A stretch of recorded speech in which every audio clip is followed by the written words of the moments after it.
Okay, we're going to continue the discussion with middle adulthood. Let me put up the slideshow. So, when we talk about middle adulthood, we're talking about the age range between 40s and 60s. And it has two subparts: early middle adulthood and then later middle adulthood. And there are different tasks to be met for each of these. All right.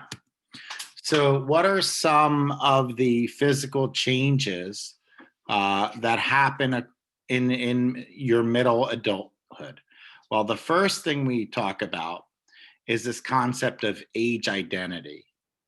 And what's interesting about age identity is that as an adult gets older, their age identity tends to be younger than their chronological age.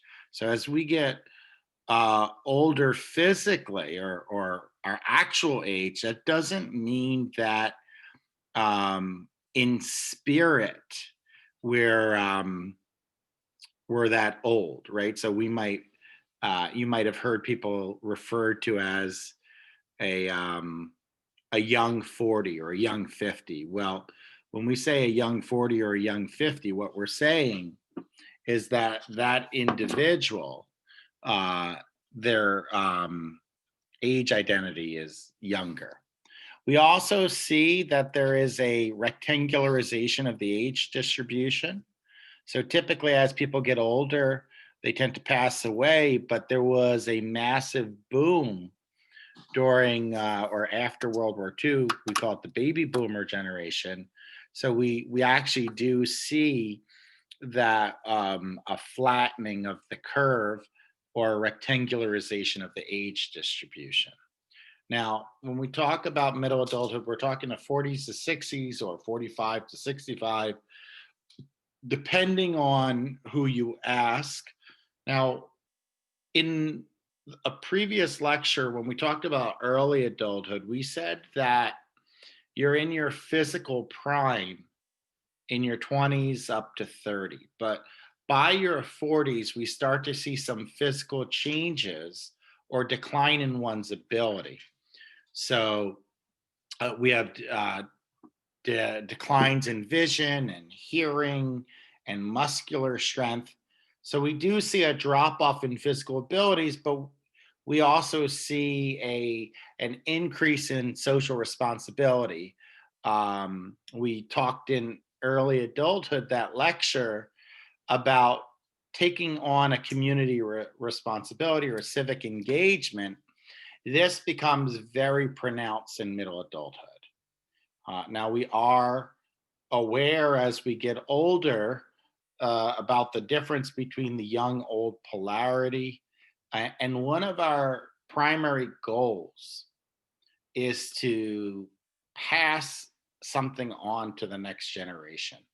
Now, transmitting something meaningful could occur through raising kids. It could be teaching morals. It could be setting our kids up financially for success. But we tend to see by middle adulthood, people are fairly stable, and that comes with increased satisfaction in one's workplace. So we have both gains and losses, which balance each other out. Now, by later middle adulthood, we tend to see some significant milestones or life cycle events. It's not uncommon between 55 to 65 for us to lose a parent. So, if our parent lived a long life, it's still possible that you're going to experience a death of a parent. You're also going to see your last child leave the home. You might become a grandparent. And as you're in this late midlife segment, you're going to start preparing for retirement. Now, if there's any piece of wisdom that I could tell you as members of the class, is don't wait until 55 or 65 to start planning for a retirement.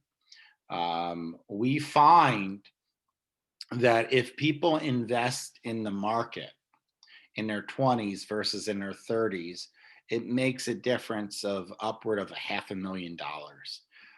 And then certainly as we get older, if we didn't put money away, there's a lot of anxiety around retirement, preparing for retirement, making sure that you'll be financially secure should you retire. And then ultimately, eventually, 65 is retirement age. People do retire, and some people retire earlier. We see with military personnel and law enforcement that you know they tend to retire a little bit earlier as well. Now, what are some of the physical changes that we see in middle adulthood? Well, we tend to see increased wrinkling and sagging of the skin, age spots. We tend to see loss of one's hair or discoloration or graying of one's hair. Um, Many people celebrate gray hair or silver hair. In fact, the former president George George Bush Jr. His mom Barbara Bush did not dye her hair because she wanted to celebrate the aging process and didn't want to give the impression that as you get older, you need to disguise one's true appearance. We start to see that the nails get thicker and become more brittle. And then we see discoloration of the teeth. As it relates to height and weight, in general, we lose a few inches in height and then we tend to gain poundage. Now, whether you have a massive increase in weight or a massive drop in weight at this point, that should signal the alarm bells for you as a person, or if you're looking at a relative and that happens, it should say, signal the alarm bells, right? Because obesity results in a lot of health risks, such as diabetes, high blood pressure, heart disease, um, spinal issues, knee issues due to the weight. And then if a person loses a lot of weight, then we have to worry about all kinds of things like um, hypoglycemia. We have to worry about what the hell's it called? When people are always cold, we have to worry about that. And it being anemic, that's what I was thinking. So whether you're on one end of the spectrum or another, massive changes in weight is of concern. When we look at strength and the bones and whatnot, we start to see sarcopenia, which is a loss of muscle mass and strength. We start to see that the cushioning between the bones, whether it be the spinal discs, whether it be the knees, et cetera, become less efficient. So we tend to start having movement disorders or movement problems. And this continues with age. You might be recommended in middle adulthood to take calcium pills, especially if you're female. The bone density loss among middle adult women is much greater than males. So you want to be careful and make sure that your multivitamin supplement includes calcium for the sake of the bones. We have deficits in vision and hearing. Interesting, there are two challenges that affect vision. So our long distance vision gets worse, but our short distance vision tends to get better. Now, so we have our near point, which is looking at something close up. It actually gets a little bit better. So what's interesting is you might see a person who is in middle adulthood take a book and then look like that. They stretch their neck back and look. It's because of the changes in the near point or difficulty viewing close objects. We also tend to see issues with blood supply to the visual field. We start to see hearing deficits. And when we talk about hearing deficits in the cochlea, it's wrapped up where we have a frequency from high pitches to low pitches in a sequence, almost laid out like a piano and the chords of a piano. And what we tend to see is the higher pitch sounds are typically the first to go, and then it works its way down. In terms of cardiovascular system, in middle adulthood, there's a lot of issues related to blood pressure, uh, cholesterol, cardiovascular disease. It is not uncommon for people in middle adulthood to late adulthood to have larger medicine cabinets. And a person who's in early adulthood might not take any medication, but by middle adulthood, they might be on 2, 3, or 4 medications to regulate different syndromes. One syndrome in particular is a metabolic syndrome, which has 3 pieces to it: high blood pressure, obesity, and insulin resistance. And this metabolic syndrome is going to increase the risk of things like obesity. We also recommend, and this is, I feel like a broken record because I've said this from childhood all the way till now. It's very, very important to balance one's diet and include fruit, vegetables, grains, increase exercise. All of these will help with the cardiovascular system and help reduce the risk of a metabolic syndrome. Now, when we talk about lungs and lung elasticity, we start to see that lung elasticity decreases with age. So one of the interesting findings with COVID-19 is that older adults were or are at greater risk of fatality. And one might ask, well, why is it that older adults are at greater risk? Well, COVID-19 attacks many different organs, but the first organ it attacks is the lungs and the respiratory system. And you're dealing with individuals who are already losing lung elasticity, which decreases lung capacity. So that we see tends to be an issue. Sleep patterns change as you get older. We tend to see people wake up more frequently in the 40s and 50s. We tend to see less deep sleep or stage 4 sleep, and the need for sleep actually reduces. Now, one issue, medical condition that people need to pay attention to is if you have frequent urination that wakes you up, you might want to see a urologist to see if something else is going on with the prostate, an enlarged prostate or something of that nature, which also could affect needing to get up and affect your sleep patterns. So here's just a graphic of the lung elasticity.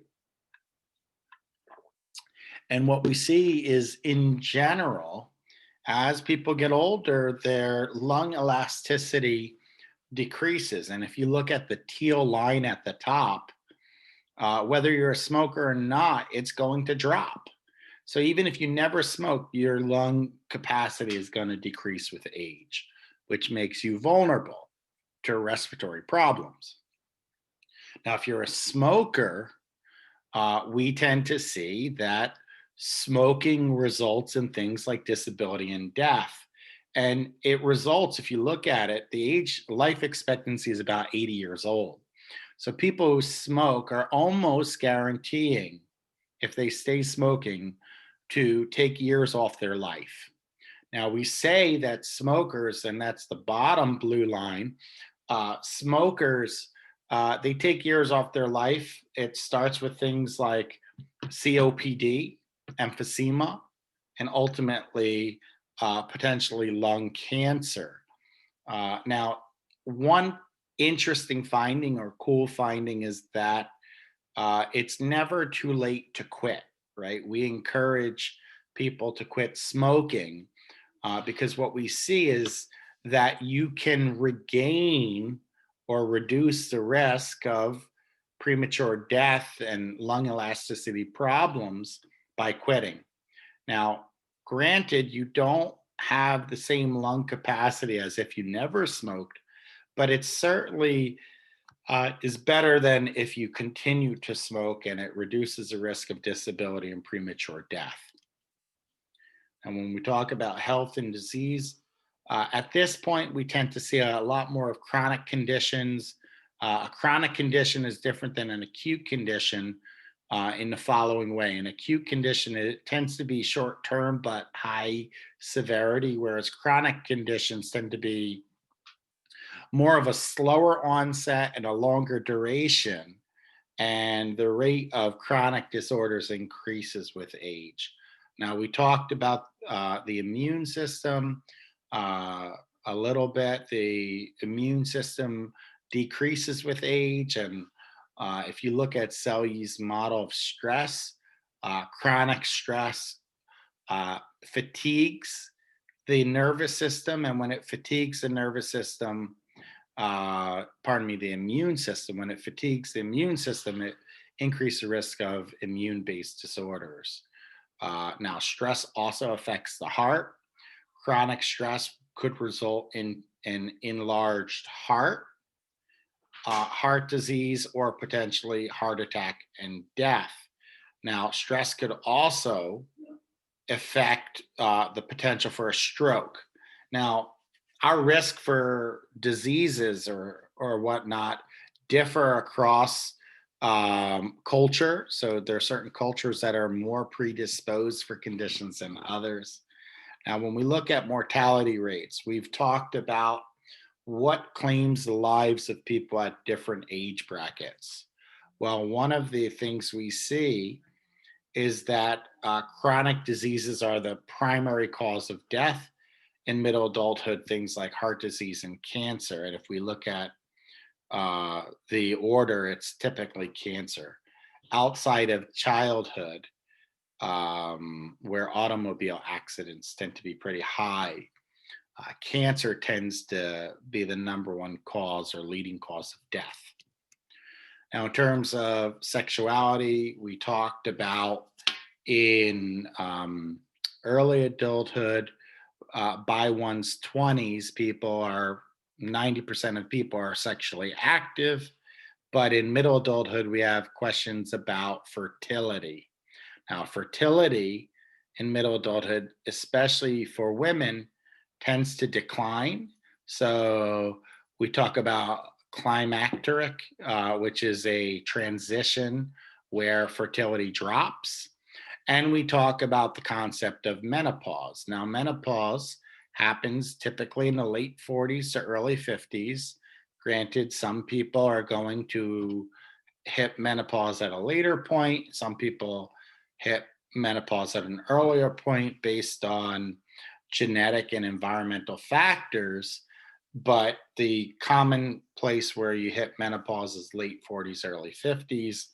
And what that does is it interferes with progesterone and estrogen levels, and then that eventually causes the menstrual cycle to completely stop. Now, there is a transitional period. It's called perimenopause. It takes about 10 years to go from perimenopause to menopause. So it's a gradual process. For many individuals, it's actually an uncomfortable process because many women report mood swings, hot flashes, things of that nature. And there's hormone replacement therapy that people can use. Now, it tends to be controversial. One of the reasons why it's controversial is because it has other health consequences. So to replace the hormones to address some of the symptoms of menopause, like hot flashes, nausea, heartbeat, mood changes, it may not be worth it long term because of the health consequences. Now, menopause was viewed negatively historically, and I want you to think about this in the context of the times. So, in earlier time periods, one of the primary goals for women was to have children. So, if you have menopause, then you no longer are childbearing, at least naturally. And so for a long time, this came with some kind of sadness or shame or negative spin.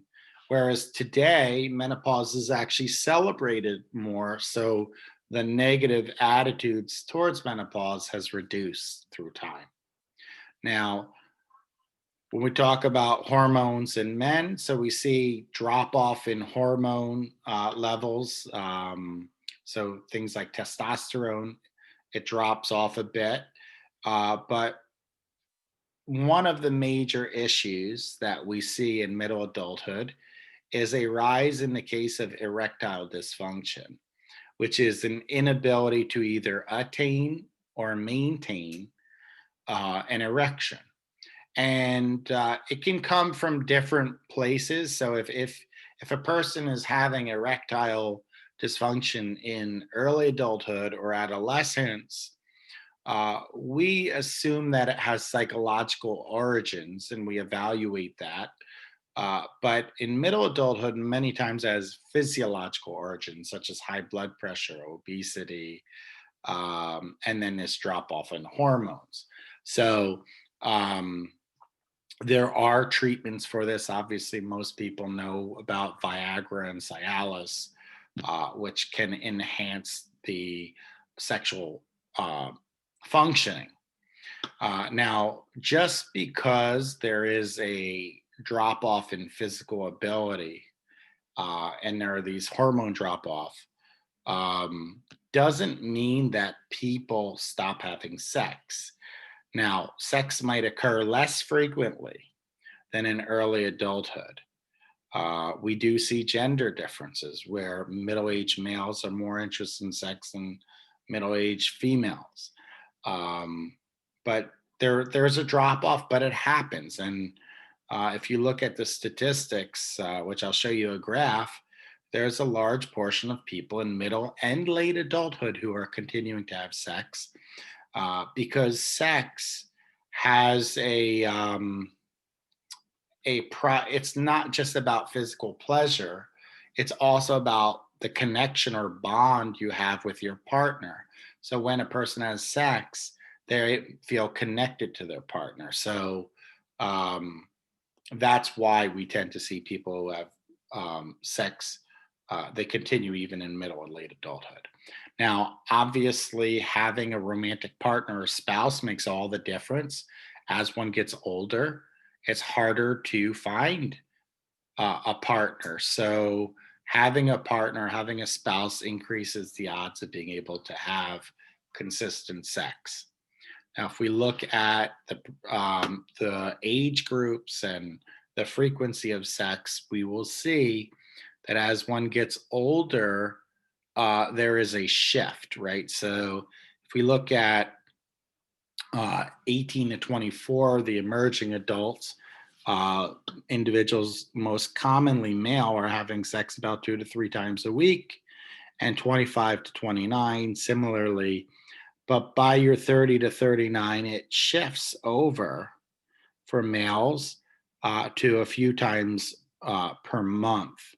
And that's fine because there's another form of intimacy, this deep emotional connection that occurs where the physical piece uh, is less needed to establish that. Now, what's interesting is that for women, they tend to hit their sexual prime a little bit later. So in their 30s, women tend to hit their sexual prime. So, and that's when they're most frequently having sex 2 to 3 times a week.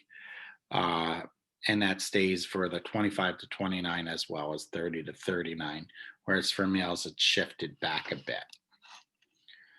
So that's physical changes. So we talked about physical health, physical changes to the body, health concerns. Now let's talk about cognitive issues, things like intelligence.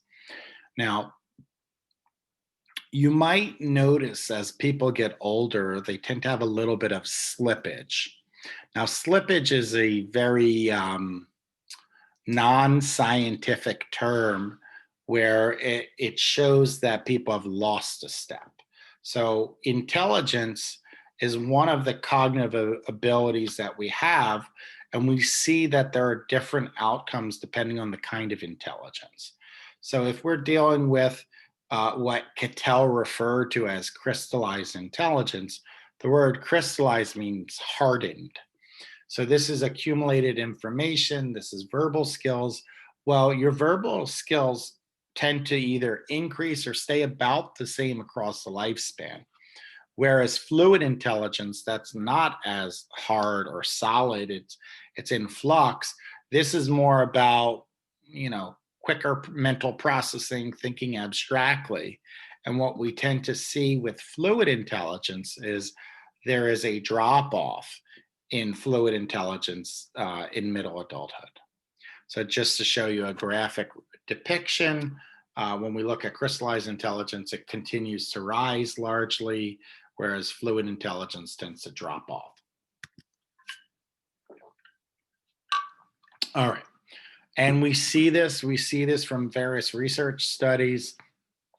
One of the earliest studies, longitudinal studies on intelligence, was Lewis Terman, but this study is pretty solid.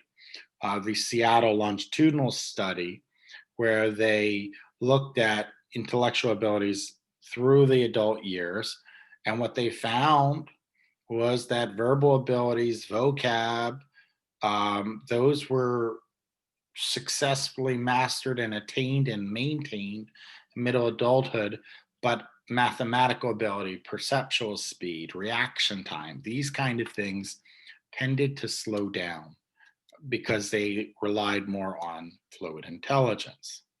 So information processing, perceptual speed decreases in middle adulthood. So it's interesting. We have intelligence pulling in two directions, right? So we have that accumulated knowledge for crystallized intelligence, and then we have the fluid intelligence, which is mathematical reasoning, scientific reasoning, reaction time. These kind of things drop off. So why is it that people maintain to their ability to successfully navigate society? Well, the answer is expertise or wisdom. So, expertise or wisdom shows up in middle adulthood. So, where we lose a step in reaction time, we benefit from our accumulated experiences. So, doing things over and over and over, it becomes more automatic. So, it doesn't require us to think about things for the first time. Now, we might have better shortcuts or strategies in solving problems, right? Because we've been solving problems for a longer period of time. And we might rely on our creativity a little bit more. Um, it's interesting how physical and cognitive development work hand in hand.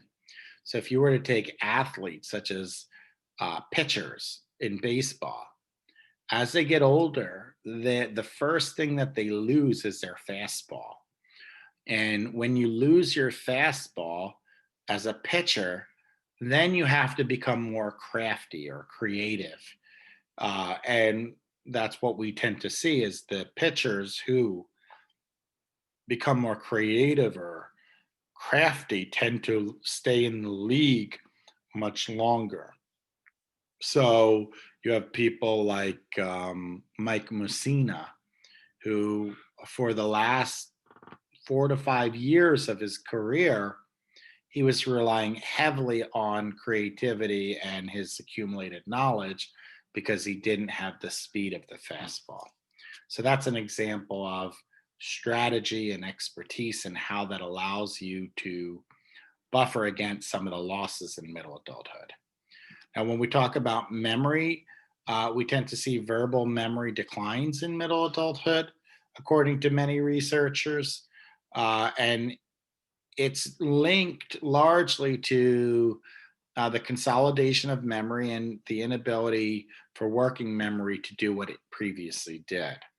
Now, solving practical problems, these kind of things tends to be relatively stable at this point. So we still can be fairly adaptive in early and middle adulthood, but we tend to see an oversimplification process that occurs in late adulthood. Now, what about work, right? So now we're shifting from cognitive to social and emotional domains. Work remains a central part of one's life in the Middle Ages. And if you look at research, nearly 4 out of 5 people between 40 and 59 are working. Now, it's a time period of reflection and evaluation. You have now established your career, you have now settled into your career. So things tend to slow down a little bit in your middle ages. So that's good. So it gives you more time to reflect. Now, what are some challenges we're seeing that people in middle adulthood face?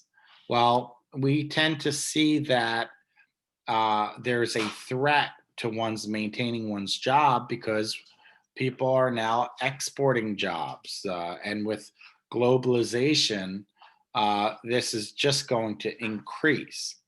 We see that technology has rapidly increased, and sometimes computers can do the job of 4 or 5 people. So if technology can do it more accurately and quicker, more efficiently, then that puts people who are in middle adulthood at risk of losing their job.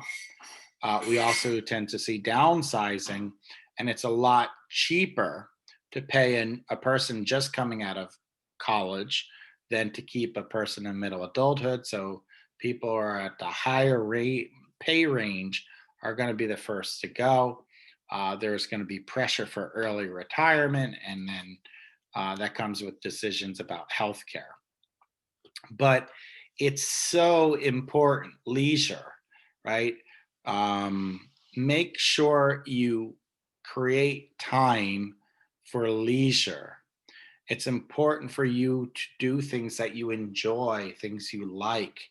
And one of the common pathways is vacation. Now, what we find is that people, if you can afford it, of course, should go on annual vacations, at least one vacation per year. And if you study men in middle to late adulthood, those males who went on annual vacations were 22% less likely to die over the 9 years studied and 32% less likely to die of heart failure. So vacations, taking a vacation could actually make the difference between life and death. Now, what about religion? Now, we tend to see religion and spirituality, they're not the same thing. Religion oftentimes focus on the practices associated with faith that bind you, whereas spirituality is the connection with something greater than oneself. Now, we tend to see middle adult to late adult that there is religion and spirituality tends to play a great role in one's life. Now, interesting to note that religiousness or religiosity in the United States is decreasing in general, but nevertheless, the vast majority, it's about 70% of middle-aged adults, tend to identify as being religious, and the connection with a higher power or spirituality tends to increase in middle and late adulthood. And consistent with other age brackets, women tend to have stronger connection to religion than men in general. Now, if you look at the role of religion in one's life, it in general is higher for women, but it becomes more pronounced in middle and late adulthood. Now, religion for a while was a 4-letter word in psychology. We didn't want to talk about religion because we want it to be a scientific discipline, but a whole host of researchers found that religion is positively linked to health. So, religious coping is also another important factor of life. So, Viktor Frankl, which is a great person in his own right, talked about the importance of spirituality as a key human quality, freedom, which is the choice, and then responsibility, taking ownership of one's life. All of these play a role and are going to make you more or less connected with the world around you. Now, meaning in life or purpose in life, we all seek purpose, right? So Baumeister talks about there are four major needs in life: a need for purpose, a need for a sense of values or ethics, a need for a sense of efficacy, and a need for a sense of self worth. Each of these play an important role. Um, One thing I will tell you is that we tend to see, as a function of this, greater connection to religious and spiritual houses of worship. We tend to see a lot more charity giving. We tend to see a lot more volunteerism as a function of this. I'll stop here, and then in our next lesson, we'll talk about late adulthood. So, to be continued.